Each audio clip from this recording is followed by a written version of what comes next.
Thank you for tuning in to the Calm and Connected podcast. If you are more of a visual learner, you can find this podcast on YouTube. Either way, please enjoy.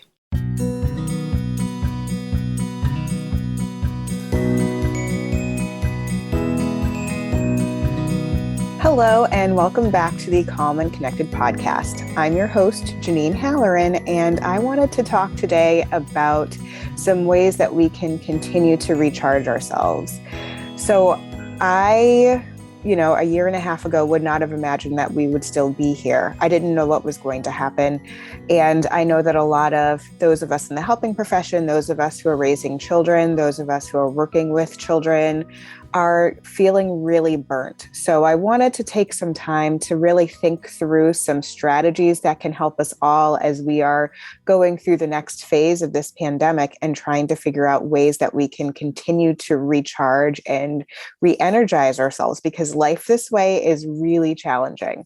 It is very, very challenging. And so in order for us to continue to do the work, in order for us to continue to raise our kids and to be helpers to others who are going through this, we need to make sure that we are taking care of ourselves. So I have 3 tips that I wanted to talk with you about. So the first is setting boundaries. It is okay to say no. No is a full sentence, y'all. I just read an article in the Boston Globe the other day about women in particular who are really being burnt and pushed to the edge in the pandemic. And so really talking about women who are doing a better job at setting boundaries, about saying no, not volunteering for things, lowering expectations. It's really imperative for us to make sure that we are setting those good boundaries so that we can continue to do the work that we need to do.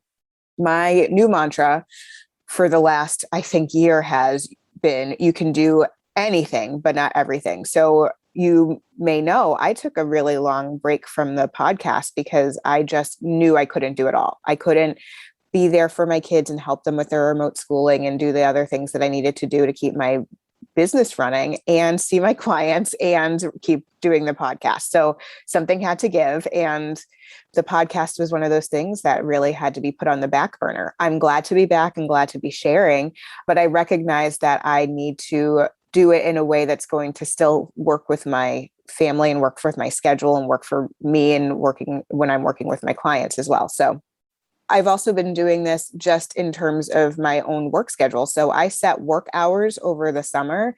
And for the most part, my kids were very respectful of that. So they saw that I had my work hours in, and I would say, I'm busy from this time to this time.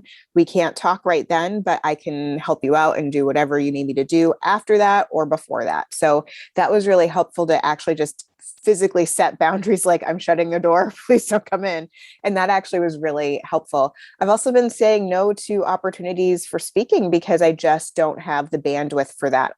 I want to make sure that I'm there for my clients and my family. So my kids have just returned to school for the first time since March 12th, 2020. That's a long time to be out of a school building, right? They were in remote school the full year last year. And so I want to make sure that they are doing okay. So since it's been so long, when they come home from school, I want to be able to, as frequently as possible, sit down with them and check in and chat and see how the day went and see if there's anything that we need to discuss. So I'm not really doing a lot of stuff in the afternoons. I'm not really scheduling a bunch of things for the afternoons. I'm trying to get my work done when they're at school and be there and available for them in those afternoon times. So that's something that I want to make sure that I continue to do. I want to make sure that I'm setting a good example for my kids of knowing, like, this is too much and I cannot do more than this, but being okay with saying no. And you could say, no, not right now, or no, I don't have the bandwidth for that. No, thank you. There are lots of ways you could say no in a nice way, but just recognize that you can't do everything. You can do anything, but not everything. The second tip I have for you is to put yourself on your to-do list. So I am a huge fan of Oprah. And I remember when Oprah went to more of a super soul Oprah, you know what I'm talking about. So when she first started doing that, she actually had somebody on there who talked with some of the ladies on there who were in the audience. And the person that was speaking said, you need to put yourself on your own to-do list. And the audience booed this poor presenter And I thought, gosh, I want to change that script. I don't want it to be where it is a badge of honor for us not to be taking care of ourselves. I think we really need to change our mindset around that and recognize that that's an important part of being a person who is able to take care of their family, able to take care of the people around them, is that they are also able to take care of themselves. Why should we not be taken care of? Why do we not deserve to be taken care of? Those are questions I often ask myself when I feel like it's so easy to cross myself off of the to-do list. I'm there. I recognize that I am there. I completely understand that it's so easy to just take yourself off of the list. Oh, this thing came up. I need this done by a certain date. This needs to be done by the end of the day. So I can't do the things that I need to do. So I have noticed though, and when I'm speaking with my friends and my colleagues about this, who are also struggling with this, we all notice our patience gets shorter. We are resentful.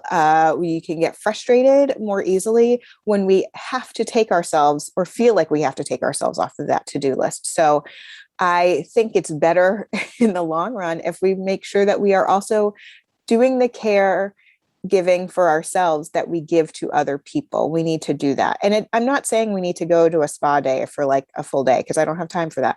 But even if it's 5 minutes, listening to a song in a closet, even if it's taking a quick walk around the block, even if it's going to the bathroom and taking a few deep breaths before you walk back out into your world, please do it. Keep yourself going through this incredibly challenging time. You need to be taken care of too.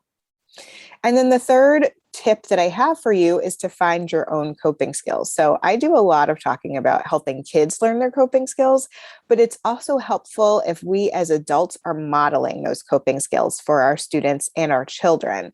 And I try to mention this in every talk that I give, that our kids watch us and they learn from us. They learn not only from the words that we say, but they also learn from the actions that we do, that they watch us do. And so I want to model healthy behaviors. And I also try to break out of using food and alcohol as my main ways of coping. So listen, I love food. I could eat Nutella every day. I love baking croissants and I love making pies and baking new recipes and trying new foods. I love all of that. And I also love wine. I travel for wine. I lived in wine country for a year. I love talking about Pinot and I really enjoy a nice glass of Chardonnay.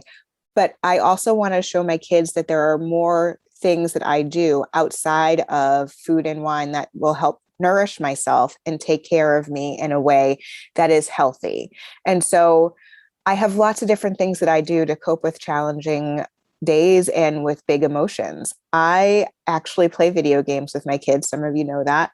Sometimes I play with my kids and sometimes I play without them. Right now, my kids and I are playing a co-op game called Stardew Valley, and that's really been enjoyable. And my daughter and I also play Animal Crossing together. I crochet and I garden and I quilt. I go for walks in nature. That's something that's really soothing to me. I love music. Music is so powerful. I feel like sometimes I have a sort of playlist always going in my head. I have playlists on my phone and I have playlists that I use when I want to reflect how I'm feeling, or playlists that I use when I want to change my emotions, change how I'm feeling, change my outlook for a day. My daughter told me the other day that I'm like a Disney princess because I like break into song randomly through the day, which I didn't really realize I did, but I'm not sure if she's super thrilled with that, but I took it as a compliment. So music is powerful to me. It makes me happy. It makes me calmer. It can really help me change my mood and my mindset for a day. And I also love to dance, which goes along with sort of music. So I like to dance around the kitchen. I like to dance in Zumba class. So those are lots of things that I like to do to help me when I'm having big emotions, big feelings, when I'm having challenging, tough days. On the really rough days, I try and do those things. And I speak that out loud to my children so that they recognize, oh, when you are having a bad day, here are some things you can do. So they know I don't just, pour myself a nice glass of Chardonnay, which I do, but like, that's not my only thing. I will play video games. I will take a break. I will read a book. I will watch some TV. Those are things I can do. And I want you to make sure that you are thinking about strategies that work for you as well. So What are your coping skills, I wonder? And if you're stuck and you don't know what your coping skills are, I have a few question prompts that might help you. So let's think about it. Like, what did you love to do as a kid? What were the things that brought you joy as a kid? What makes you happy now? What makes you feel good? What makes you laugh? What gives your brain a break? Those are all good things to keep in mind of ways that you can figure out how you can cope. So if you need even more, I have a free printable with some self-care questions that you can download, and I'll link to that in the show notes. You can print it off and you can see those additional questions and see if that leads you to any more insight about your coping strategies or coping skills that you can use. You can also use the coping skills checklist as an adult, the same way you use it for kids. Check off the ones that work for you, cross off the ones you've tried and you know don't work, and circle the ones you want to try. We ask our kids to do this work, and we should be able to do this work as well.